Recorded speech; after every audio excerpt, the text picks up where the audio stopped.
ও চরিত্রহীন মেয়ে আমি কিছুতেই বিয়ে করব না।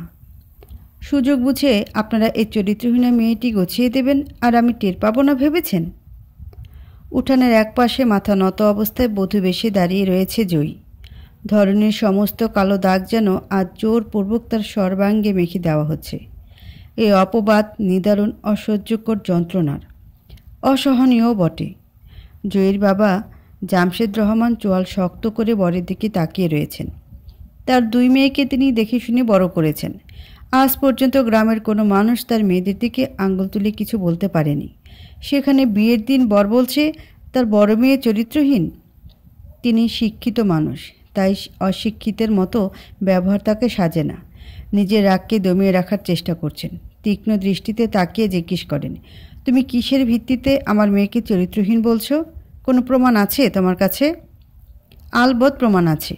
মেম্বারের ছেলে নিজে এখানে উপস্থিত আছে। তাকে জিজ্ঞেস করুন তার সাথে আপনার মেয়ের প্রেম ছিল নাকি। বরের চটপটে স্বীকারোক্তি। এবার আর জামশেদ রহমান রাগ দমিয়ে রাখলেন না। সজোরে থাপ্পড় বসালেন বরের গালে। হুঙ্কার দিয়ে বললেন, এক্ষুনি বরযাত্রী নিয়ে আমার বাড়ি থেকে বেরিয়ে যাবে। মেম্বারের ছেলের কথা শুনে তুমি আমার মেয়েকে চরিত্রহীন উপাধি দিচ্ছ? আমি যদি পারতাম এখনই তোমার জিভ টেনে ছিঁড়ে ফেলতাম। ছোটোখাটো নয়, বরং বেশ বড়ই ঝামেলা হয়ে যায় বিয়ে বাড়িতে। বরযাত্রীরা চলে গেছে। গ্রামের মানুষ কানাকানি শুরু করে দিয়েছে। তর্ক বিতর্কের কোনো পর্যায়ে জয়ী ঘরে চলে গেছে, তা কেউ খেয়াল করেনি। মেম্বারের বকে যাওয়া ছেলে অনেক আগে থেকে জয়ীকে বিরক্ত করত। ভালোবাসার প্রস্তাব, এমনকি বিয়ের প্রস্তাবও দিয়েছিল। জয়ী কিংবা তার পরিবার রাজি হয়নি, যার ফলস্বরূপ বরযাত্রীকে কানপড়া দিয়ে এই বিয়ে ভঙ্গ করেছে। ঘরের চৌকাঠে মাথায় হাত দিয়ে বসে পড়েছেন জামশেদ রহমান। ভেতরের ঘর থেকে জয়ীর হাওমাও করা কান্নার শব্দ ভেসে আসছে। আত্মীয় স্বজনরা বলাবলি করছে গ্রামের কোনো এক ছেলের সাথে জয়ীর বিয়েটা দিয়ে দিতে। কিন্তু জয়ী শিক্ষিত মেয়ে, তার উপযুক্ত কোনো ছেলে এই গ্রামে নেই। অন্য গ্রাম থেকেও বিয়ে ভাঙা কোনো মেয়েকে বিয়ে করতে আসার জন্য কোনো ছেলে উদ্গ্রীব হয়ে নেই। জ্ঞাতশূন্য অবস্থায় তিনি কি করবেন বুঝতে পারছেন না। ছোট বোন জেসমিন রহমান তখন ভাইয়ের পাশে এসে বসেন। বোনকে পাশে পেয়ে এতক্ষণে হাওমাও করে কেঁদে ওঠেন তিনি। ক্রন্দনরত সুরে বলেন, এমন কেন হলো জেসমিন? আমার মেয়েটার সাথে এমন কেন হলো? আপনি কাঁদবেন না ভাইজান, জয়ের কিছু হয়নি, বরং যা হয়েছে ভালো হয়েছে। আর যেটা হলো এটা যদি বিয়ের পর হতো, বিয়ের পর যদি ছেলে বলতো ডিভোর্স দিয়ে দেবে, তখন কি হতো বলেন তো? বরং শুকরিয়া আদায় করেন, আমাদের মেয়ে বেঁচে গেছে। আল্লাহ যাহা করেন ভালোর জন্যই করেন। খানিকক্ষণ চুপ করে থেকে বলেন, জুয়ের বিয়ে আজই হবে, আমার অঙ্কনের সাথে। জামশেদ রহমান যেন আঁতকে উঠলেন, সেই সাথে ভীষণ অবাকও হলেন। তিনি বললেন, এসব কি বলিস? অঙ্কন জুয়ের চেয়ে 1.5 বছরের ছোট, তাতে কি? আপনার বা জুয়ের কোনো সমস্যা হবে? সেটা কথা না জেসমিন, অঙ্কন রাজি হবে না। পাঞ্জাবির হাতে চোখ মুছে বললেন তিনি। অঙ্কনকে রাজি করানোর দায়িত্ব আমার। আপনি রাজি নাকি সেটা বলেন। এটা তো আমার ভাগ্য। কিন্তু অঙ্কন, আপনি নিশ্চিন্তে থাকেন, আমার ছেলেকে আমি চিনি। আপনি কাজীকে ডাকেন, আবার আমি আসছি। জয়ীমাকে জড়িয়ে ধরে হাওমাও করে কাঁদছে। পাশে বসে বোনের পিঠে মাথা রেখে অনবরতভাবে কেঁদে চলেছে ত্রয়ীও। ওদেরকে ঘিরে ছোটোখাটো একটা জটলা চারপাশে। অঙ্কনের দৃষ্টি ক্রন্দনরত ত্রয়ীর দিকে নিবদ্ধ। ত্রয়ীকে কাঁদতে দেখে ওর খুব কষ্ট হচ্ছে। সমুদ্রের গর্জনের ন্যায় বুকের মাঝে বিষাদের ঢেউ তুলছে। ইচ্ছে করছে বুকের মাঝে চেপে ধরে বলতে, কাঁদবে না তুমি, তুমি কাঁদলে আমার খুব কষ্ট হয় জানো না। কিন্তু এতগুলো মানুষের সামনে সেটা কখনো সম্ভব নয়, এমনকি আড়ালেও না। কারণ ত্রয়ীর প্রতি তার ভালোবাসা একপাক্ষিক। এখনও মনের কথাটি ওকে জানানো হয়নি।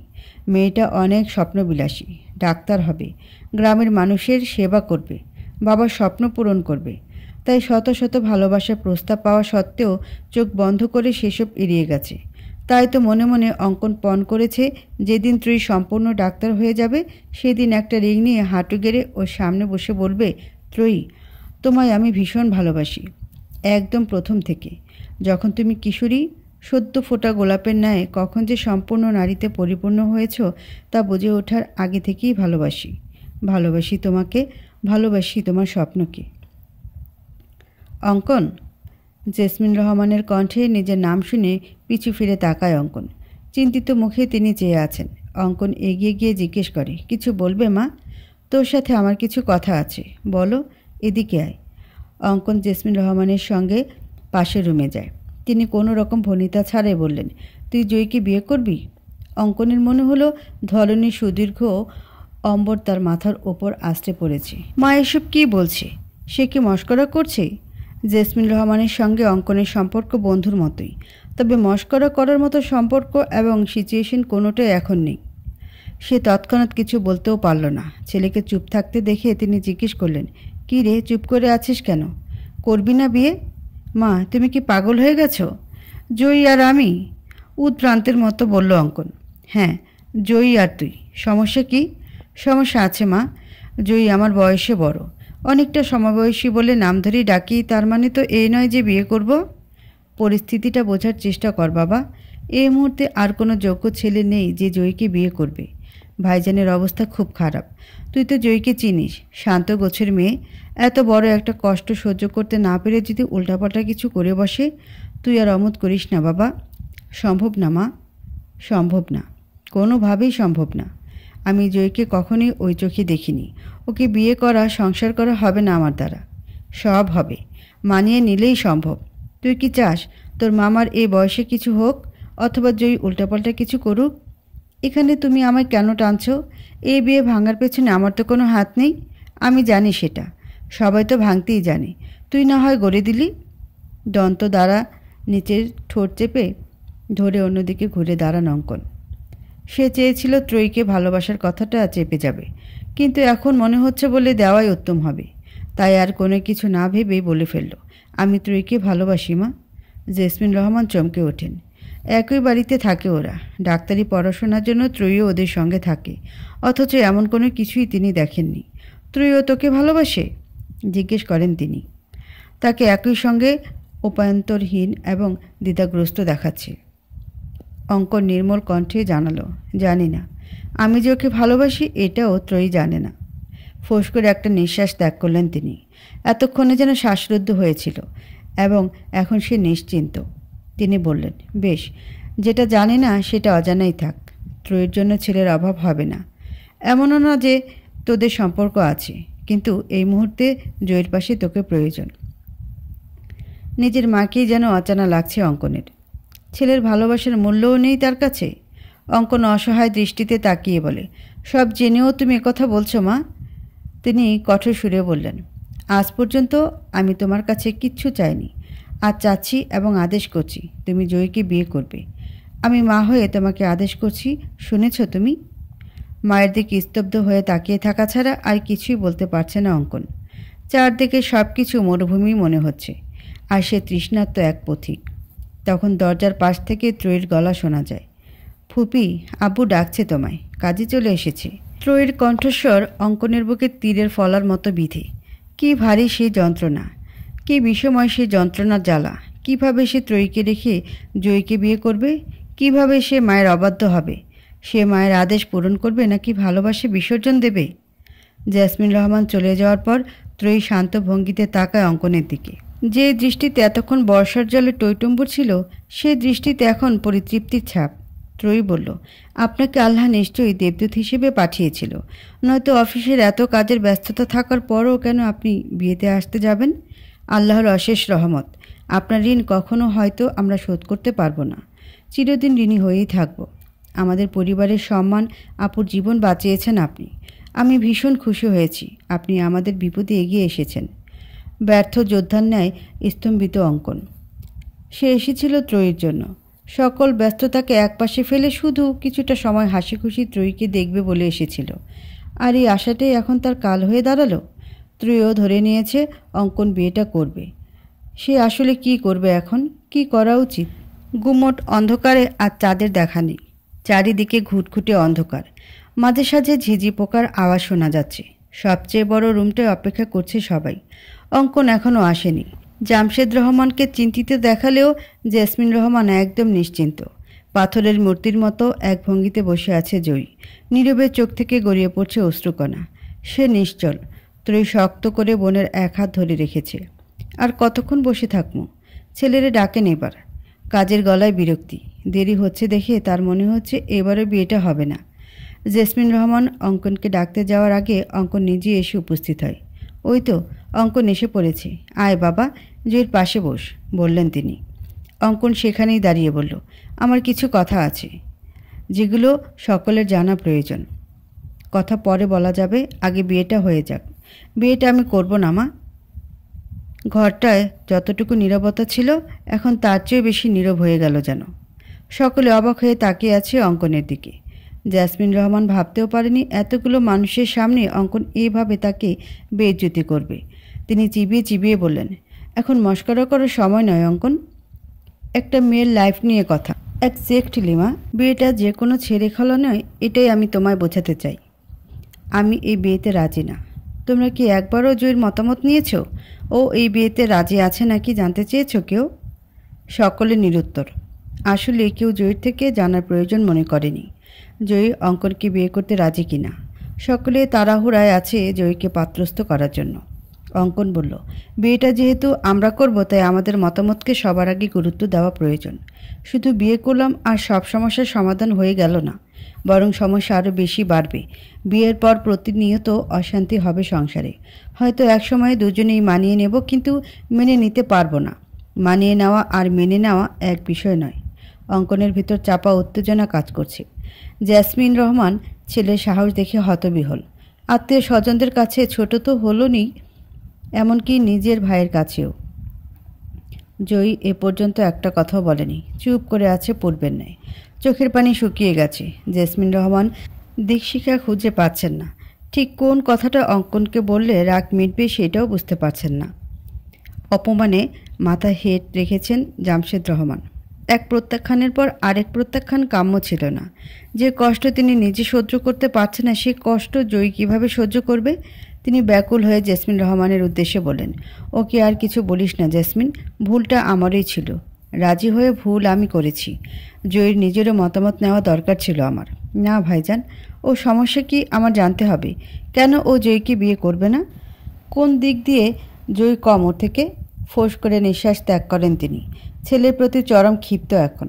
ঠাটিয়ে দুটো চর গালে বসালেও তার রাগ মিটবে বলে মনে হয় না। সমস্যা বিরাট। জয়ী কোনো দিক থেকে কম না, সেটা আমিও মানি। সমস্যাটা হলো আমি তো জয়ীকে ভালোবাসি না, আমি ত্রয়ীকে ভালোবাসি। জয়ী যদি ত্রয়ীর বোন না হতো তাহলে হয়তো আমি বিয়েটার ব্যাপারে ভাবতাম, কিন্তু এক বোনকে ভালোবেসে আরেক বোনকে বিয়ে করা সম্ভব না। ইচ্ছেই হোক বা অনিচ্ছায় ত্রয়ীর সঙ্গে দেখা হবে, আমি সহ্য করতে পারবো না তখন। উপস্থিত সকলে অবাক হয়ে তাকিয়ে রয়েছে অঙ্কনের দিকে। এমনটা তারা কল্পনাও করতে পারেনি। আতঙ্কিত ত্রয়ী স্তব্ধ হয়ে রয়েছে। এসব সে কি বলছে? বোধগম্য হয় না ত্রয়ীর। জয়ী খেয়াল করলো যে ওর হাতটা আলগা করে দিয়েছে। জয়ী কি ভুল বুঝেছে? কিন্তু সে তো নিজেও এসব জানতো না। ঘূর্ণাক্ষরেও টের পানি কখনো। অঙ্কন বুঝতেও দেয়নি। অনেক হয়েছে, এবার থামো তোমরা। একের পর এক এক নাটক আর সহ্য হচ্ছে না আমার। তোমরা কি শুরু করেছ? আমায় কি মনে হয় পুতুল, যে পারছো যাকে পারছো তুলে নিয়ে আসছো বিয়ে করার জন্য? সে রাজি নাকি জানতে চাচ্ছ না? বাবা, তুমি কি করে রাজি হলে? কেন তুমি অঙ্কনের সাথে আমার বিয়ের ব্যাপারে রাজি হয়েছিলে? আর ফুপি, আমি তো তোমার থেকে এটা আশা করিনি। তুমি কি আমায় করুণা করছো? অঙ্কন রাজি না সত্ত্বেও তুমি ওকে জোর করেছো বিয়ের জন্য। তুমি যদি এই কাজটা না করতে তাহলে দ্বিতীয়বারের মতো মানুষের হাসি তামাশার পাত্রী হতে হতো না আমার। অঙ্কন ত্রয়ীকে ভালোবাসে। সে আমি অঙ্কনকে বিয়ে করব? নিজের বোনের পথের কাঁটা হব? আমি নিজেই করব না এই বিয়ে। আমি কারো পথের কাঁটা হব না। এতক্ষণ নির্বাক থাকা জয়ী মুখ ফুটে এক নিঃশ্বাসে কথাগুলো বলল। ভেতরের সব ক্ষোভ কষ্ট ঢেলে দিয়েছে কথার মাঝে। ত্রয়ীর হাত ছেড়ে দিয়ে মাথার ঘোমটা একটানে ছুঁড়ে ফেলে ফ্লোরে। যত্নে মাথায় দেওয়া ঘোমটার স্থান হয়েছে এখন মেঝের কাঠের ওপর।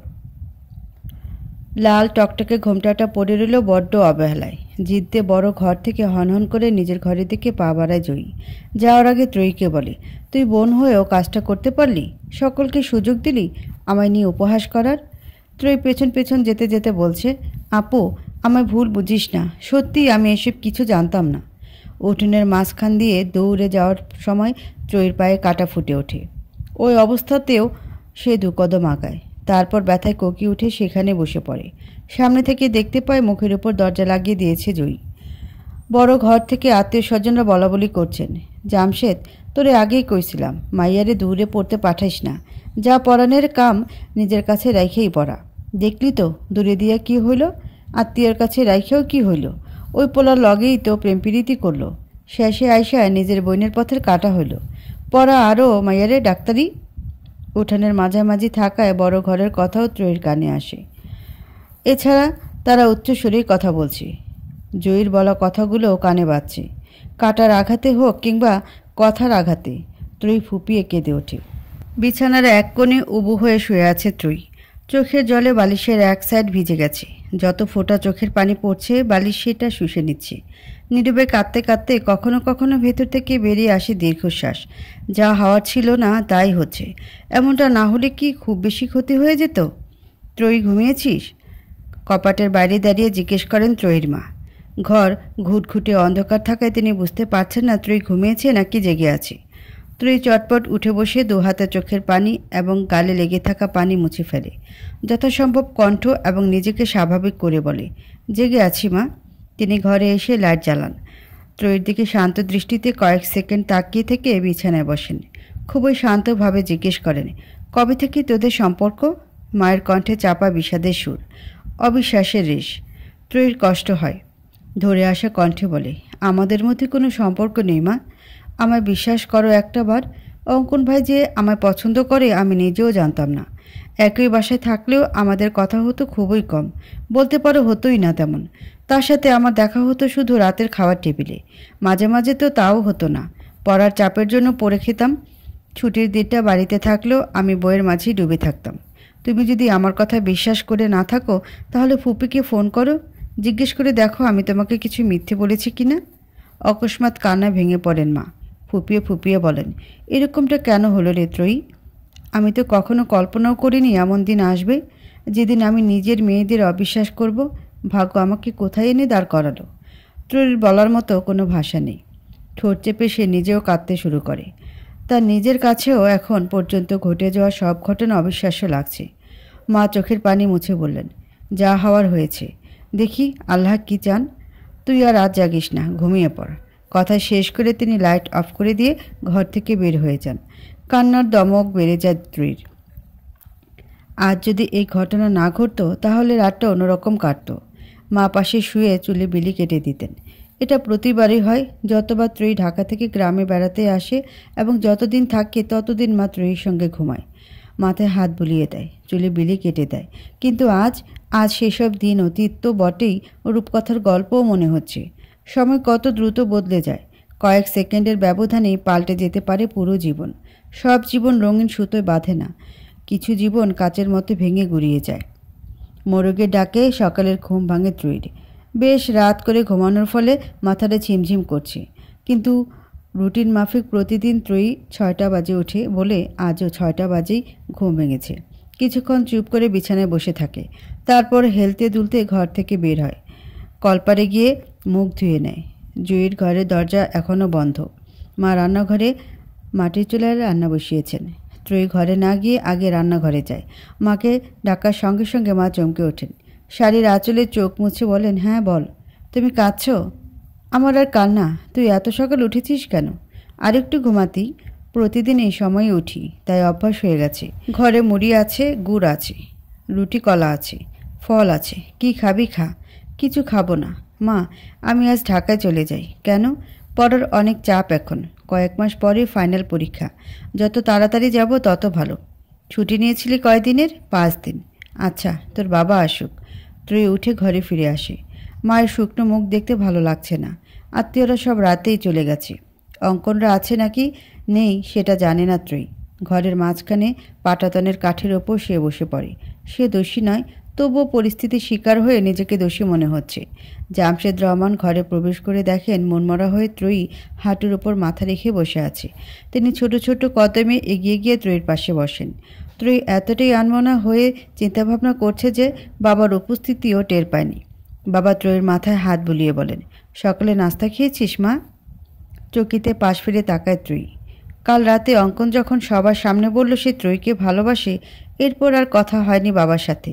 তার ধারণা ছিল অন্য সবার মতো বাবাও বোধহয় ত্রয়ীকে ভুল বুঝেছে। কিন্তু বাবার কথাবার্তা খুব স্বাভাবিক। চোখের চাহনি শান্ত, স্থির। বিস্মিত হওয়ায় তৎক্ষণাৎ মুখ ফুটে ত্রয়ী কিছু বলতেও পারল না, শুধু দুপাশে মাথা নাড়ালো, যার অর্থ সে খায়নি। এ কথা শুনে বাবা স্মিথ হাসে, বললেন, কেন? ঢাকা শহরের নাস্তা ছাড়া গ্রামের নাস্তা মজা লাগে না? বাবার কথা শুনে মনে হচ্ছে কাল রাতে যেন কিছুই হয়নি, সবটাই ত্রয়ীর কল্পনা মাত্র। আসলে কি কল্পনা, নাকি বাবাই অতি স্বাভাবিক ব্যবহার করছেন? ত্রয়ী এবারও নিশ্চুপ। বাবাই বললেন, কালকের ঘটনা নিয়ে মন খারাপ? এবার মুখ খুলল ত্রয়ী, বলল, অন্য সবার মতো তুমিও কি আমায় ভুল বুঝছো বাবা? তুমি কি আমায় বিশ্বাস করো না? তুমিও কি ভাবো আমি আপুর পথের কাঁটা? ও কথা বলে না মা, আমি বিশ্বাস করি। আমার দুই মেয়েকে আমি চোখ বন্ধ করে বিশ্বাস করতে পারি, কারণ তোদের দু বোনকে আমি নিজ হাতে গড়েছি, নিজ হাতে মানুষ করেছি। গ্রামের সবাই তোদের বাবাকে আদর্শ শিক্ষক বলে, জানিস তো? সেই বাবার আদর্শে তোর আদর্শিত হয়েছিস। গ্রামের মানুষ, আত্মীয়রা যে যাই বলুক না কেন, আমি তো জানি আমার মেয়েরা কেমন। তাছাড়া আত্মীয়রা যখন উল্টাপাল্টা কথা বলছিল, তখন অঙ্কন পরিষ্কারভাবে বলে দিয়েছে সে একপাক্ষিক ভালোবাসে তোকে, তোর সাথে ওর কোনো সম্পর্ক নেই। কিন্তু আপু আমায় ভুল বুঝেছে আপু, ওর ধারণা আমি সব জানতাম। আপু আমার উপর রাগ করে আছে। ওর কথায় মন খারাপ করিস না রে মা, মেয়েটার মানসিক অবস্থা বুঝতেই তো পারছিস। পরিস্থিতির শিকার জয়ী, ভুলটা আমারই। ওকে অঙ্কনের বিষয়টা আগে জানানোর প্রয়োজন ছিল। কথা বলতে বলতে কান্নায় ভেঙে পড়েন তিনি, পাঞ্জাবির হাতায় চোখ মোছেন। উঠোন থেকে তখন জয়ীর কণ্ঠস্বর ভেসে আসে। সে বেশ জোরেই শব্দ করে বলে, মা, রান্না কি হয়নি এখনও? না হলে যা আছে খেতে দাও, আমার দেরি হয়ে যাচ্ছে। জামশেদ রহমান আর ত্রয়ী ঘরের দরজায় গিয়ে দাঁড়ান। জয়ী একবার শুধু ওদের দিকে দৃষ্টিপাত করে মায়ের দিকে তাকায়। মা রান্নাঘর থেকে বেরিয়ে এসে জিজ্ঞেস করেন, কোথায় যাবি তুই? স্কুলে। প্রাইভেট পড়াবো আগে, তারপর ক্লাস। মা অবাক হয়ে জিজ্ঞেস করেন, তুই আজ স্কুলে যাবি? হ্যাঁ যাব, কেন নিষেধ আছে? কিছু থাকলে দাও, নয়তো চলে যাই। মা অসহায়ভাবে বাবার দিকে তাকান। বাবা নির্বাক। মা বললেন, ঘরে যা, খাবার দিচ্ছি। জয়ী এমন রুক্ষ মেজাজের ছিল না, তবে রাগী ছিল। ওর এমন পরিবর্তন বাবা মাকে পীড়া দিচ্ছে, কিন্তু তারা বুঝতে পারেন জয়ীর মনের অবস্থা এখন ভীষণ খারাপ। কোনো কাজে এখন বাধা দেওয়া ঠিক হবে না। জয়ীকে ঘরে যাওয়ার জায়গা করে ত্রয়ী সরে দাঁড়ায়। জয়ী হাই স্কুলের টিচার। ছাত্রছাত্রী যারা জয়ীর কাছে প্রাইভেট পড়ে, ওদের মেসেজ করে জানিয়েছে আজ যেন প্রাইভেট পড়তে আসে। ওদের মধ্যে কেউ কেউ পরিবারসহ জয়ীর বিয়েতে এসেছিল, তাই ওদের জানা রাতে কি হয়েছিল। এরপর আজ হুট করে প্রাইভেট। সবাই এত এত অবাক হয়েছে যে উন্মুখ হয়ে বসে আছে জয়ীর আসার। জয়ী আসা মাত্র সকলে উঠে দাঁড়ায়। জয়ীর মুখ থমথমে গম্ভীর। ছাত্রছাত্রীর সঙ্গে জয়ী সবসময় হেসে হেসে কথা বলে, দুষ্টুমি করে, কিন্তু ওই জয়ীর সাথে আজ এই জয়ীর মিল নেই বললেই চলে। জয়ী চুপচাপ বসে থাকে কিছুক্ষণ, তারপর বলে, যেটা পড়া ছিল ওইটা যেন লিখে। সে মাথা নিচু করে বসে থাকলেও বুঝতে পারে ওরা একে অপরের দিকে চাওয়াচাওয়ি করছে।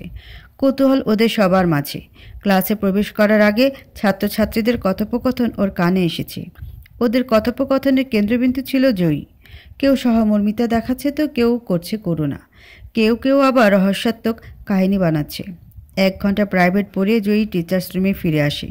কলিগদের সামনে দাঁড়াতেও তার ভীষণ লজ্জা লাগছে। গতকাল তাদের অনেকেও বিয়েতে উপস্থিত ছিল। জয়ীর মনে হচ্ছে বাড়ির বাইরে বের হয়ে ভুল করেছে। জেদের বসে কাজটা ঠিক হয়নি। নিজেকে স্বাভাবিক রাখার চেষ্টা করছে সে। হ্যান্ডব্যাগ টেবিলের উপর রেখে একটা চেয়ার টেনে বসে। ছুটি এত তাড়াতাড়ি শেষ ম্যাডাম? আজই চলে আসলেন যে? কথাটা বলল জয়ীর এক কলিগ। সে বিয়েতে যায়নি, তবে মনে হয় না এতক্ষণেও তিনি জানতে পারেনি গতকাল কি হয়েছে। আরেকজন তখন বলল, স্যার বাদ দিন এসব কথা এখন। কেমন আছেন জয়ী ম্যাম? তিনি বিয়েতে এসেছিলেন, সাহায্য করলেন নাকি করুন না বোঝা গেল না। জয়ী মাথা নাড়িয়ে বলল, ভালো। স্কুলে সকলের বাঁকা চোখে তাকানো, স্কুলে কেন এসেছে আজ জিজ্ঞেস করা, সম্মুখে দাঁড়িয়ে সমবেদনা দেখানোর নাম করে টিটকারি করা, মজা করা, এই সব কিছু জয়ীকে তিক্ত করে তুলছে। দম বন্ধ হয়ে আসছে তার। টিফিন টাইমে কাউকে কিছু না জানিয়ে জয়ী স্কুল থেকে চলে আসে। বাজারের দোকানপাটের দোকানদার, কয়েকজন রিক্সাওয়ালা, কম বেশি সবাই জয়ীকে চেনে। তারা ওকে দেখি কানাকানি করছে, ফিসফিস করে কথা বলছে। কোনো কিছুই জয়ী দৃষ্টিগোচর হয় না। গ্রামের মহিলাগণ তো সরাসরি ধিক্কার জানাচ্ছে। পুরো রাস্তা এতদিনের পরিচিত মানুষগুলোর অপরিচিত রূপ দেখতে দেখতে এসেছে। সহ্য হচ্ছে না আর। বাড়িতে পৌঁছে দৌড়ে নিজের ঘরে চলে আসে জয়ী। দরজা ভেতর থেকে বন্ধ করে দেয়। বিছানার উপর দপ করে বসে হাউমাউ করে কান্না শুরু করে। মুখে হাত চেপে ধরে কান্নার শব্দ আটকানোর চেষ্টা করছে। দু হাতে মাথার চুল মুষ্টিবদ্ধ করে আহাজারি করে কান্না করে। কান্না করতে করতে দম আটকে আসে তার। সে স্বগতোক্তি করে বলে, আল্লাহ, কি দোষ ছিল বলতে পারো? এরা কেন আমায় সুস্থভাবে বাঁচতে দিচ্ছে না? কেন? কান্নার দমক বেড়ে যায় জয়ীর। প্রচণ্ড রাগ, জেদ, ক্ষোভ, বিষাদে চেপে ধরে তাকে। দু হাতে চোখের জলে স্রোত মোছার চেষ্টা করে আলনার উপর থাকা একটা ওড়না টেনে নেয়। যতবার চোখের পানি মুছছে ততবার পানিতে ভরে যাচ্ছে দু চোখ। একটা চেয়ার নিয়ে খাটের উপর উঠে সে ফ্যানের সাথে খুব শক্ত করে ওড়না বাঁধতে শুরু করে। মুক্তি দিয়ে যাবে সে সবাইকে। এই কষ্ট, এই দহন অসহ্যকর, বেদনাদায়ক। বাইরে থেকে হট্টগোলের আওয়াজ শোনা যাচ্ছে। জয়ীর মা কলপারে পা পিছলে পড়ে গেছেন। তার চিৎকারের দমকে বাড়ির সবাই এবং আশেপাশে যারা ছিল তারা দৌড়ে এগিয়ে আসে। পা মুচকে গেছে। সবাই ধরাধরি করে ঘরে নিয়ে যায়। জামশেদ রহমান ত্রয়ীকে বললেন, জয়ীর ঘর ভেতর থেকে লাগানো। স্কুল থেকে এসেছে বোধহয়, ওকে ডেকে নিয়ে আয় তাড়াতাড়ি। ত্রয়ী মায়ের পাশ থেকে উঠে জয়ীর ঘরের কাছে যায়। দরজায় বেশ কয়েকবার করাঘাত করেও কোনো সাড়া শব্দ পাওয়া যায় না। ত্রয়ী এবার চুপ হয়ে যায়। ভেতর থেকে কেমন যেন একটা শব্দ আসছে। পূর্বের তুলনায় এবার আরও জোরে জোরে করাঘাত শুরু করে ত্রয়ী। ফলাফল শূন্য। আশঙ্কা জাগে মনে। দৌড়ে ঘরের পেছনের জানালার কাছে চলে যায়। ধাক্কা দিতেই ভেজিয়ে রাখা জানালাটা খুলে যায়। জয়ী ফ্যানের সাথে ঝুলছে, পা ছোড়াছড়ি করছে। ত্রয়ী এই দৃশ্য দেখে হতভম্ব হয়ে যায়। গলা দিয়ে কোনো শব্দ বের হচ্ছে না। হাত পা কাঁপছে সমানে। প্রথমে একটা ফাঁকা চিৎকার দেয়, এবার গগন বিদারী চিৎকার করে। জামশেদ রহমানকে ডাকেন। ত্রয়ীর এমন চিৎকার শুনে জামশেদ রহমান সহ আরও কয়েকজন এগিয়ে আসেন। উঠানে এসে শুনতে পায় ত্রয়ী চিৎকার করে কাঁদছে। শব্দ অনুসন্ধান করে ঘরের পেছনে এসে দেখতে পায় ত্রয়ী জানালায় থাকা বাঁশের গ্রিলগুলো খোলার চেষ্টা করছে। উৎভ্রান্তের মতো আচরণ করছে ত্রয়ী। কি হয়েছে মা, এমন করছিস কেন? বলতে বলতে জামশেদ রহমান ত্রয়ীর কাছে এগিয়ে যায়। দৃষ্টি আপনা আপনি জানালা দিয়ে ঘরের ভেতর প্রবেশ করে। ত্রয়ীর মুখ ফুটে কিছু বলা লাগে না। এবার তিনি নিজেও চিৎকার শুরু করেন। সবার উদ্দেশ্যে চিৎকার করে বলেন, দরজা ভাঙো, তাড়াতাড়ি সবাই দরজা ভাঙো। কয়েকজন শক্তির সামর্থ্য তরুণেরা দরজা ধাক্কায়। ভেতরে ছিটকিনি ধাক্কার দমকে গিলে হয়ে খুলে যায়। সঙ্গে সঙ্গে জামশেদ রহমান হুড়মুড়িয়ে ভেতরে ঢোকেন। জয়ীর দু পা নিজের কাঁধের ওপর রাখেন। ইতিপূর্বে জামশেদ রহমানকে কেউ কখনো কাঁদতে দেখেনি। আজ সে বাচ্চাদের মতন কাঁদছেন। বাকিরা তাড়াতাড়ি করে ফ্যানের থেকে ওড়নাটা খুলে ফেলল। জয়ী দুবার দুই এক কাশতে আরম্ভ করে এবং শরীরটা নিস্তেজ হয়ে বাবার কোলে ঢলে পড়ে। ত্রয়ী জয়ীর পালস চেক করে, নাকের কাছে হাত রাখে, নিঃশ্বাস নিচ্ছে। তারপর সবাই মিলে হাসপাতালে নিয়ে যায়। হাসপাতালের বিছানায় নির্বাক অন্তঃশ্বাসশূন্য হয়ে শুয়ে আছে জয়ী। কারোর সঙ্গে কোনো কথা বলছে না। মরতে গিয়ে সে মরতে পারল না। নিজেকে ধিক্কার জানাচ্ছে সে। মৃত্যুও কি তাকে ঘৃণা করে? যদি নাই করতো তবে সে কেন মরতে পারল না? এই জীবনের মূল্য যে একদম নেই, একদম না। গুটি গুটিয়ে পায়ে ত্রয়ী ভেতরে এসে জয়ীর পাশে বসে। জয়ী একবার তাকিয়ে মুখ ফিরিয়ে নেয়। ত্রয়ীর কষ্ট হয়। ফোনটা জয়ীর পাশে বেডে রেখে জয়ীর হাত ধরে আকুতি করে বলে, আপু, আপুরে, তুই এখনও আমার উপর রাগ করে আছিস? তুই কেন এই কাজটা করতে গিয়েছিলি? জয়ী আসতে কিন্তু দরাজ গলায় বলল, ত্রয়ী, রাগ যদি তোর একার উপর হতো তবে সেটা মিটিয়ে নিতাম। আমি পারছিলাম না নিজের সাথে যুদ্ধ করে ভালো থাকতে। ত্রয়ীর ফোন বেজে ওঠে তখন। ফোনের স্ক্রিনে লেখা অঙ্কন ভাই। জয়ী এবং ত্রয়ী দুজনে ফোনের দিকে তাকায়। ফোন থেকে দৃষ্টি তুলে জয়ী বাঁকাভাবে ত্রয়ীর দিকে তাকায়। ত্রয়ী ফোন রিসিভ করলে ওপাশ থেকে অঙ্কন জিজ্ঞেস করে, জয়ী এখন কেমন আছে? ভালো। ত্রয়ীর ছোট উত্তর, আমি আসতে চাচ্ছি। কিন্তু জয়ী কি ব্যাপারটা স্বাভাবিকভাবে নেবে? আমায় দেখলে উল্টো রিয়াকশন হবে না? আপনার আসার কোনো প্রয়োজন নেই। কথা বলতে বলতে ত্রয়ী বাইরে চলে যায়। বলল, আপু কোনো রিয়াক্ট না করলেও আপনার আসার প্রয়োজন নেই। যা হয়েছে এতে আপনার দোষ নেই কোথাও। কোনোভাবে নিজেকে দোষারোপ করারও প্রয়োজন নেই। ভাগ্যে হয়তো এমন কিছুই লেখা ছিল। আমি জানি ত্রয়ী, মুখে যত কিছুই বলো না কেন মনে মনে আমার উপর রেগে আছো। আসলে পরিস্থিতি এমন ছিল যে কোনো কিছুই না ভেবেই বলে দিয়েছিলাম আমি তোমায় ভালো। সম্পূর্ণ কথা বলার পূর্বেই ত্রয়ী বাধা দিয়ে বলল, অঙ্কন ভাই, যা হওয়ার হয়েছে। অতীত খেটে লাভ নেই। তবে একটা কথা বলি, আপনার শুভাকাঙ্ক্ষী হয়ে বলছি, আমায় ভুলে যান। আপনার ভালোবাসা শুধু যদি আমি কেন্দ্রিক হয় তবে সেই ভালোবাসা কোনো দিনও পূর্ণতা পাবে না। আমার অপরাধ? কোনো অপরাধ নেই। আপুকে যেমন আপনি কখনো ওই নজরে দেখেননি, আমিও আপনাকে কখনো সেই নজরে দেখিনি। দয়া করে এটা ভাববেন না আমি আপুর হয়ে রিভেঞ্জ নিচ্ছি। আমি শুধু সত্যটাই বলছি। তবে এই কথা সত্য, এই ঘটনা না ঘটে ডাক্তার হওয়ার পর যদি বাবা বলতো আপনার বিয়ে করতে, তাহলে হয়তো আমি বিনা বাক্যেই রাজি হতাম। কারণ ডাক্তার হওয়ার স্বপ্ন ব্যতীত আমার জীবনে কোনো স্বপ্নপুরুষ ছিল না। তবে আমি দুঃখিত, এখন আমি নিরুপায়। ত্রয়ী, ভালো থাকবেন। আল্লাহ হাফেজ। অঙ্কনকে আর কিছু বলার সুযোগ দিল না ত্রয়ী। লাইন কেটে দিল। জয়ের কাছে ফিরে গেল আবার। এবার জয় নিজ থেকেই কথা বলল। জিজ্ঞেস করলো, অঙ্কনের সাথে তোর সম্পর্কে ছিল? আমায় বলিসনি কেন? আমার তার সাথে কেন? কোনো ছেলের সাথেই সম্পর্কে ছিল না, নেই। মিথ্যা বলিস না। আমার জন্য ভালোবাসার বিসর্জন দিস না। আমি এত মহান নই আপু। যদি ভালোই বাসতাম তবে অঙ্কন ভাইয়ের সাথে বাবা তোমার বিয়ে দিতে চায়, এটা মেনে নিতাম না। তাহলে বলতে চাচ্ছিস সম্পর্কে ছিল না? না। জয়ী আর কিছু বলল না, ত্রয়ীও না। পরের দিন জয়ীকে হাসপাতাল থেকে বাড়িতে নিয়ে যাওয়া হয়। গ্রামের মানুষের মুখে মুখে এখন শোনা যাচ্ছে আরেক নতুন কাহিনী। চায়ের দোকানে গ্রামের লোক একত্রিত হলেই শোনা যায় কথাগুলো। এই বাড়ির মহিলা ওই বাড়িতে গিয়ে গল্প করছে। সব কথা জয়ী আর ত্রয়ীকে ঘিরে। সবার কথার ধরন, জামশেদ ভাই কত ভালো মানুষ, তার মাইয়া এমন কাম কেমনে করে? আচ্ছা, বিয়া না হয়েছে নাই, এই জন্য ছোট বোনের ভালোবাসার মানুষের পাওনের লেগিয়া ফাঁসি দিতে হইব? কি ফাঁসি দিল? মরলও তো না। শেষের কথাগুলো সকৌতুকেই বলে মানুষজন। তাদের বিষাক্ত কথার কবল থেকে বাদ পড়ে না ত্রয়ীও। তার চরিত্র তুলেও বলে, মাইয়া মানুষ বানাইব ডাক্তার। ডাক্তারি পড়তে তো যায় নাই, গেছে ফষ্টি নষ্টি করতে। দেখো গা, বিয়াশাদি কতগুলো শহরে করেছে।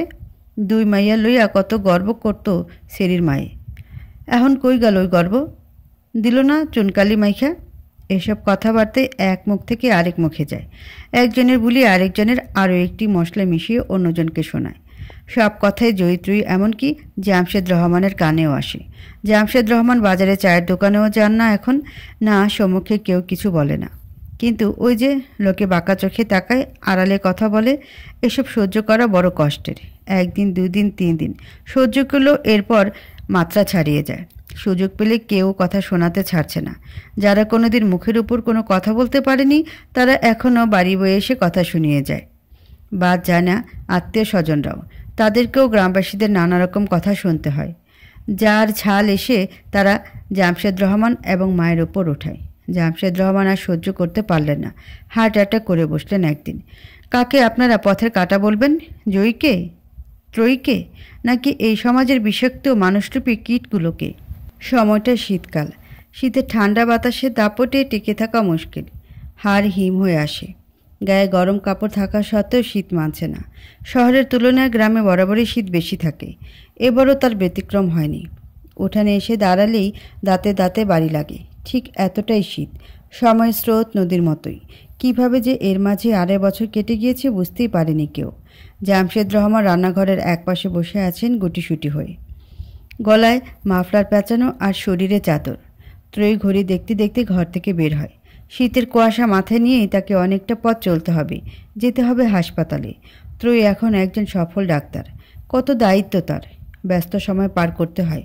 জামশেদ রহমানের উদ্দেশ্যে ত্রয়ী বলল, বাবা, আমি হাসপাতালে যাচ্ছি।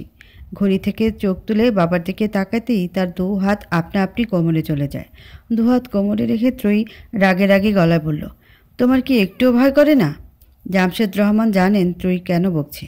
তার কারণটা আহামরি কিছু না হলেও ত্রয়ীর কাছে বিশাল। মেয়ে যে তার ডাক্তার। তিনি বাচ্চাদের মতো মুখটা দুঃখী দুঃখী করে বলেন, আবার কি করেছি মা? ঢং কি করেছো জানো না? এত শীত এখন, তার মধ্যে তুমি একটা চাদর গায়ে দিয়ে বসে আছো। কই একটা চাদর? দেখ, মাফলারও আছে গলায়। গলার মাফলারটি দেখিয়ে বললেন তিনি। ত্রয়ী কপট রাগ দেখিয়ে বলল, তুমি কি আর শোধরাবে না বাবা? শোধরালে কি আর প্রতিদিন তুই আমায় বকবি? বাপ মেয়ের খুনসুটি দেখে মুসকে মুসকে হাসছে মা। হর হামেশাই জামশেদ রহমান ত্রয়ীর কাছে বকা খাবেন, এবং সেটাই ইচ্ছে করেই, না হলে নাকি তার দিনটাই খারাপ যায়। ত্রয়ী যখন শাসন করে তখন জামশেদ রহমানও যেন 5 বছরের বাচ্চা বনে যান। ত্রয়ী আর কিছু না বলে ঘরে চলে যায়। একটা সোয়েটার নিয়ে এসে সেটা পরিয়ে দিতে দিতে বলে, তোমায় বলতে বলতে আমি জানি কবে পাগল হয়ে যাব। লোকে কি বলবে বলো তো? বলবে মেয়ে ডাক্তার হলে কি হবে, নিজের বাবাকেই সুস্থ রাখতে পারে না। আমার মেয়ে লোকের কথার ধার ধারে না, সেটা আমি ছাড়া আর ভালো কে জানে। এই কথা শেষে গভীরভাবে বাবার দিকে দৃষ্টিপাত করে ত্রয়ী। সত্যিই তো, বাবার অজানা নয় এ বিষয়টা। তৎক্ষণাৎ সম্বিত ফিরে পেয়ে মানকি টুপি পরাতে পরাতে বলে, দেরি হয়ে যাচ্ছে আমার। এ কিরে, মানকি টুপিও পড়তে হবে? অসহায়ভাবে বললেন তিনি। ত্রয়ী মেয়েকে ধমক দিয়ে বলল, একদম চুপ। কোনো টালবাহানা করলে চলবে না। মানকি টুপি পরলে কানে বাতাস লাগবে না। যথাজ্ঞা আম্মাজান। এখন আমি আসছি, সাবধানে যাস। আমি কি একটু এগিয়ে দেব? কোনো প্রয়োজন নেই। আচ্ছা। সুবোধ বালকের ন্যায় ঘাড় নাড়লেন তিনি। ত্রয়ী জানে বারণ করা সত্ত্বেও বাবা পিছু পিছু আসবে লুকিয়ে। এটাও নতুন নয়, অনেক আগে থেকে হয়ে আসছে। ত্রয়ী মুসকি মুসকি হাসছে। টিচার্স রুমে বসে সকালের পত্রিকা পড়ছিল জয়ী। পত্রিকা পড়া তার অভ্যাস নয়, কলেজে এসে সময় কাটাতে পারে। এই কলেজে সমাজকর্মের শিক্ষক হয়ে জয়েন করেছে 1 বছর হবে। পত্রিকার একটা শিরোনামে জয়ীর চোখ আটকে যায়। সুনামগঞ্জ জেলায় বিয়ের দিন বিয়ে ভেঙে যাওয়ায় তরুণীর আত্মহত্যা। বিস্তারিতও পড়ে জয়ী। যা বুঝল, বিয়ে ভাঙার কষ্টের চেয়েও গ্রামবাসীর নানান ধরনের কথা সহ্য করতে না পেরে মেয়েটি আত্মহত্যা করেছে। জয়ীর বুকের গহীন থেকে দীর্ঘশ্বাস বেরিয়ে আসে। মনে পড়ে যায় সেদিনের কথা। যদি আজ সে পৃথিবীর বুকে বেঁচে না থাকতো, তাহলে তাকে নিয়েও হয়তো এমন একটা শিরোনাম তৈরি হতো।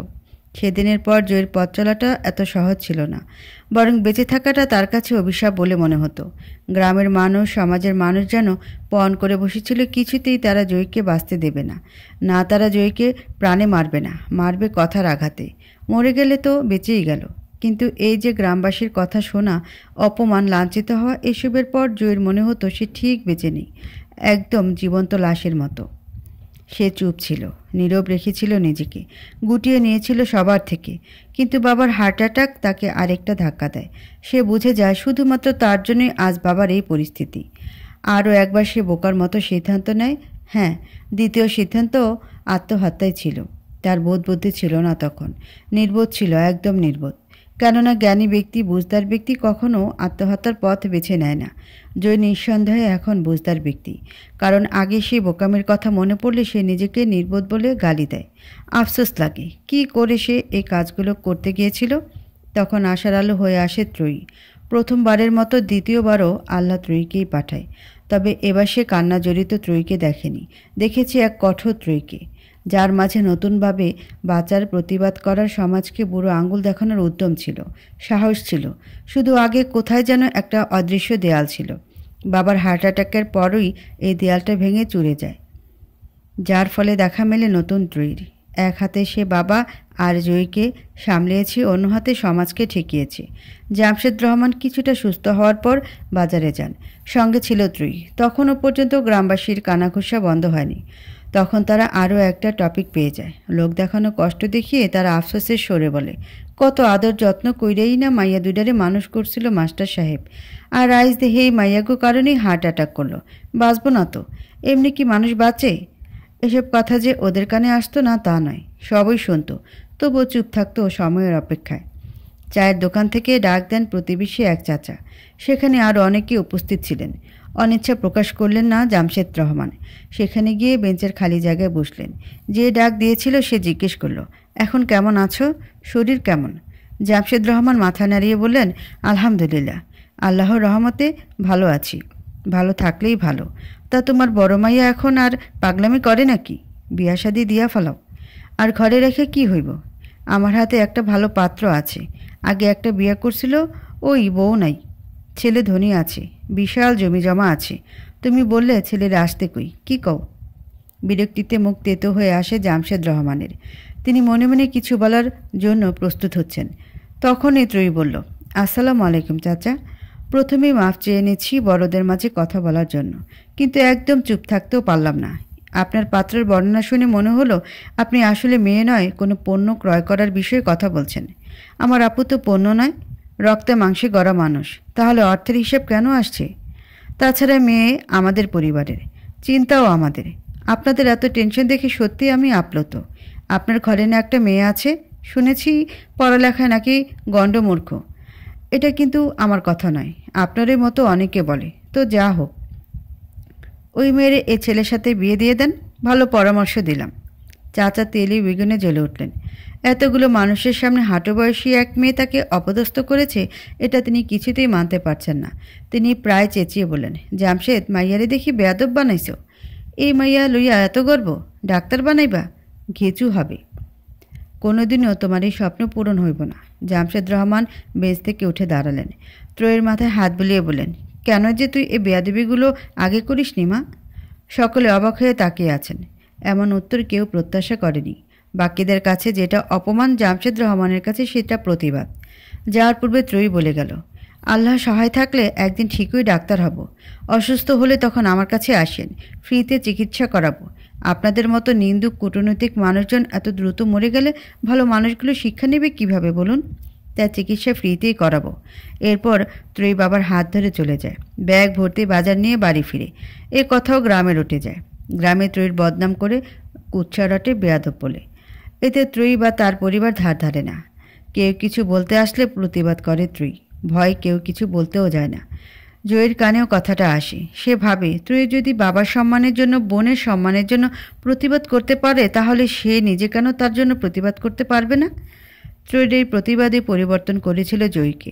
আর জয়ীর পরিবর্তন চুপ করিয়েছে সমাজকে। কারণ জয়ীও কাউকে ছেড়ে কথা বলে না। তখন থেকে সে আবারও স্কুলে যাওয়া শুরু করে। ক্লাস নেয়, কাউকে কানাঘোষা করতে দেখলে সরাসরি বলতো, এভাবেই কানাকানি করে লাভ আছে? বললে জড়িয়ে বলেন, নয়তো বলবেন কই আর সে শুনবে খই। তখন একজনের বদনাম করতে গিয়ে আরেকজনের বদনাম হয়ে যাবে। বাচ্চারা জয়ীর দিকে আলো চোখে তাকালে জয়ী সবসময় ওদের বোঝাতো, বলতো সত্য মিথ্যা যাচাই করতে। এমনকি এটাও বলতো, কখনো যদি কেউ এমন পরিস্থিতিতে পড়ে, তাহলে কখনো যেন জয়ীর মতো সুইসাইড করার মতো সিদ্ধান্ত না নেয়। সংগ্রাম আর প্রতিবাদ করে টিকে থাকার মধ্যেও আত্মতৃপ্তি রয়েছে। কলিগরা মজার ছলে এসব নিয়ে কথা তুলত, অনেকটা কাটা গায়ে নুনের ছিটা দেওয়ার মতো। জয়ীও তাদের সঙ্গে তাল মিলিয়ে হেসে বলতো, তাহলেই আর বলেন স্যার ম্যাম, কি বোকাই না ছিলাম আমি। তারা অপ্রস্তুত হয়ে পড়তেন জয়ীর এমন সহজ স্বাভাবিক ব্যবহারে। সে সহজেই দোষ স্বীকার করে নেয়, তাকে দোষ দিয়ে মজা নেই। কাজেই তারাও হতাশ হয়ে কথা বলা বন্ধ করে দিত। আরে ম্যাম, এক পৃষ্ঠা আর কতবার পড়বেন? অনেকক্ষণ যাবৎ জয়ীকে আনমনে এক পৃষ্ঠার দিকে তাকিয়ে থাকতে দেখে প্রশ্নটি করলেন মনোবিজ্ঞান বিভাগের টিচার রিয়াদ আহমেদ। জয়ী সচকিত হয়ে বলল, আসলে ভাবছিলাম কিছু। এত মনোযোগ দিয়ে?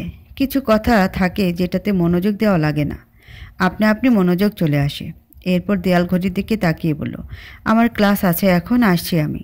জয়ী চলে যাওয়ার পরও রিয়া স্যার যেভাবে বসেছিল সেভাবেই বসে আছে, একটুও নড়চড় হয়নি। জয়ীর সম্পর্কে সবটাই জানে সে। সেই সাথে জানে সমাজ আর গ্রামবাসী সম্পর্কে। সত্য মিথ্যাও যাচাই করেছে সে। তার আগে থেকে একদম প্রথম যেদিন জয়ীকে কলেজে দেখেছিল, সেদিন থেকেই আলাদা ভালো লাগা কাজ করত। জয়ী সম্পর্কে সব জানার পর ভালো লাগাটা আরও বেশি কাজ করা শুরু করেছে। খুব শীঘ্রই সে তার বাবা মাকে জয়ীর বাসায় পাঠাতে চায়। জয়ী রাজি হবে কি? হোক না হোক, প্রস্তাব পাঠাতে তো অসুবিধা নেই। মনে মনে বিয়ের কথা ভেবে মুচকি হাসে সে। পেশেন্ট দেখে নিজের চেম্বারে এসে বসে আছে ত্রয়ী, হাতে একটা বই। অবশ্য সময়টা সে বই পড়েই কাটায়। বাবার ইচ্ছে উচ্চতর শিক্ষার জন্য ত্রয়ীকে বাইরের দেশে পাঠাবে। ত্রয়ীর অবশ্য মত নেই। সে বাবা মায়ের সঙ্গে থেকে দুমুঠো ডাল ভাত খেয়ে শান্তিতে জীবনযাপন করতে চায়। ত্রয়ীর ফোন বাজছে। অঙ্কন ফোন করছে। সকাল থেকে অনবরত ফোন করে যাচ্ছে, দেখেও ইগনোর করছে ত্রয়ী। ফোন ধরলে নতুন কোনো কথা নেই, ঘুরে ফিরে এক কথা, সে ত্রয়ীকে ভালোবাসে। অঙ্কনের এমন পাগলামো এক মুহূর্তের জন্য হলেও ত্রয়ীকে ভাবিয়ে তোলে। অবশ্য সময়ে একবার হলেও অঙ্কনের কথা মনে পড়ে, সঙ্গে সঙ্গে নিজের মনকে কন্ট্রোলে এনে দেয়। ত্রয়ীর এই গুণটা বেশ ভালো। অনবরত বাজতে থাকা ফোনটি এবার রিসিভ করলো ত্রয়ী। ওপাশ থেকে করুণ সুরে ভেসে এলো, ও গো ডাক্তার নেই, এত ব্যস্ত সময় পার করো যে ফোন ধরারও সময় পাও না। ত্রয়ী নিশ্চুপ। অঙ্কন বলল, মুখে কি কুলু পেটে বসে আছো? কথা বলো না কেন? কি বলবো? আমি শিখিয়ে দেব? আজ আপনাকে খুব খুশি মনে হচ্ছে? বাহ, ডাক্তারনি দেখি আজকাল মনও পড়তে পারে। খুশি তো বটেই। ভালো? শুধু ভালো? আর কি? জিজ্ঞেস করবে না কেন এত খুশি? বলেন। ধুর, রসকস নাই একদম মনে। আচ্ছা শোনো, গ্রামে আসছি আজকে। ও, কখন? রওনা দিয়েছি, গাড়িতে আছি এখন। আচ্ছা, সাবধানে আসবেন। আরে শোনো, ব্যস্ত নাকি তুমি? না, ফ্রি আছি, বলেন। তুমি এত কম কথা বলো কেন? বাড়ির ছোট ছেলে মেয়েরা নাকি অনেক চঞ্চল হয়। তুমি এত চুপচাপ স্বভাবের কেন? আমি তো এমনই। ভালো হয়েছে, বিয়ের পর আমি বকবক করব আর তুমি শুনবে। আপনি বেশি বেশি ভাবা শুরু করেছেন। আমি আগেও বলেছি এটা সম্ভব না। চুপ করো তুমি। আগে ভাবতাম না, এখন থেকে ভাববো। তুমি বিয়ে না করে কোথায় যাও এবার দেখব। আমার পক্ষে জয়ী আছে। বুঝলাম না, বুঝতে হবে না, শুধু এইটুকু বলি, বিয়েতে তোমায় রাজি করানোর দায়িত্ব জয়ী নিয়েছে। আর জয়ীর ব্যাপারে একটা গোপন খবর জানি আমি। কী গোপন খবর? রিয়াদ নামে কাউকে চিনো? অনেকে তো আছে এই নামে। তোমার আপুর কলেজের স্যার। ও হ্যাঁ, আপু বলেছিল কয়েকবার। দুজনে তো ডুবে ডুবে জল খাচ্ছিল। আজ আসবে ছেলে তার পরিবার নিয়ে। আপু তো আমায় কিছু বলেনি। বলবে কি, তুমি তো রোবট। ত্রয়ী নিশ্চুপ। অঙ্কন বলল, আচ্ছা রাখছি তাহলে, অনেকক্ষণ বিরক্ত করলাম, বাকিটা বাড়িতে ফিরে। আল্লাহ হাফেজ। শোনো শোনো, বলেন। ভালোবাসি ডাক্তার নেই। ত্রয়ী এবারও নিশ্চুপ। ওপাশ থেকে অঙ্কনের হাসির শব্দ শোনা গেল। তার পরপরই লাইনটা কেটে গেল। Ma'am, busy? আসবো? চেম্বারের দরজা দাঁড়িয়ে বলল জয়ী। মুখে প্রশস্ত হাসি। ত্রয়ী হেসে ফেলল, বলল, অবশ্যই, আপনার জন্য সব ব্যস্ততা বাদ। চাপা মারিস না তো আর। এখন যদি কোনো পেশেন্টের ডাক পড়ে তাহলে তুই দৌড়ে চলে যাবি, আমি জানি। ভেতরে আসতে আসতে বলল জয়ী। ত্রয়ীর সামনের চেয়ারটাতে বসল। জয়ী এখন সবসময় হাসি খুশি থাকে, তবে আজকে বেশিই খুশি। তবে কি অঙ্কনের বলা কথাটাই সত্যি? একবার কি জিজ্ঞেস করবে? না থাক, বলার হলে আপুই বলবে। জয়ীর মুখ দেখিয়ে বোঝা যাচ্ছে কিছু বলতে চাচ্ছে সে। ত্রয়ী সেই অপেক্ষাতেই আছে। জয়ী এবার প্রফুল্ল হয়ে টেবিলের ওপর দুহাত রেখে বলল, তোকে একটা কথা বলবো ত্রয়ী। কী কথা? রিয়াদের কথা বলেছিলাম না, সে আজ বিয়ের প্রস্তাব নিয়ে আসবে। এই জন্য কি তুমি এত খুশি? জয়ী উত্তরে হাসল। ত্রয়ী জিজ্ঞেস করলো, আচ্ছা আপু, এর আগে তুমি কাউকে ভালোবাসোনি? না, এমনকি যার সাথে আমার বিয়ে ঠিক হয়েছিল তাকেও না? আল্লাহ যা করেন ভালোর জন্যই করে রে ত্রয়ী। তা তো অবশ্যই। তোকে কত কথা শুনিয়েছিলাম, কষ্ট দিয়েছিলাম। আমার উপর তোর কখনো রাগ হয়নি? না, কারণ আমি জানতাম যেদিন তুমি নিজেকে সামলে নিতে পারবে সেদিন নিজেই ভুল আর সঠিকের মাঝে তফাৎ খুঁজে পাবে। যদি কষ্ট পেয়ে থাকিস মাফ করে দিস বোন। তুমি কি আজই শ্বশুরবাড়ি যাওয়ার পরিকল্পনা করেছ? না মানে, যেভাবে মাফটাপ চেয়ে নিচ্ছ। টিপ্পনি কেটে বলল ত্রয়ী। জয়ী চোখ বড় বড় করে বলল, আমার সাথে বিটলামি না। তোমাকেও বাড়ি থেকে বের করার ব্যবস্থা খুব শীঘ্রই করব আমি। কচু তুই, কচুর ডগা। এইভাবে দু বোনের কিছুক্ষণ ঝগড়া চলে। দুপুরের পর দুজনে একসাথেই বাড়িতে ফিরে। এখন আর কেউ ফিসফিসিয়ে ওদের বদনাম করে না। লাভ হয় না যে, গায়েই মাখে না। এখন আনমনি ওইসব লোকদের মুখ থেকে বেরিয়ে আসে। মেয়ে দুটোর দম আছে। এখন অপছন্দ করার মানুষের চেয়ে পছন্দ করে এমন মানুষের সংখ্যাই বেশি। সমাজের নীতি এটা। যখন তোমার সময় খারাপ যাবে তখন তারা চেষ্টা করবে টেনে হিঁচড়ে আরও নিচে নামানোর জন্য। খুব কম সংখ্যক মানুষই সহযোগিতার হাত বাড়িয়ে দেয়। আর যখন সময় ভালো যাবে তখন পাশে মানুষের সংখ্যাও বাড়বে। তথাকথিত আছে, পায়ের নিচে মাটি শক্ত হলে কাঁধে হাত রাখার মানুষের অভাব হয় না। ওদেরও এখন অনেক মানুষ পছন্দ করে, যেচে কথা বলে। ভালো ভালো ঘর থেকে বিয়ের প্রস্তাব আসে, স্বাভাবিক। অন্যদের মতো সমাজের চাপাকলে পড়ে ওরা দুমড়ে মুচড়ে যায়নি, বরং জেগে উঠেছে, সংগ্রাম করেছে। সমাজকে বুড়ো আঙ্গুল দেখিয়ে বলে দিয়েছে, তোমরা সমাজের কীট। সমাজকে কলুষিত করেছে তোমাদের মতোই মানুষগুলো। আজকাল ভালো মানুষদের জন্য সমাজ মানে আতঙ্ক। আর এই তোমাদের মতো সমাজে থাকা পথের কাঁটাগুলো উপড়ে ফেলে আমরা সামনে এগিয়ে গিয়েছি।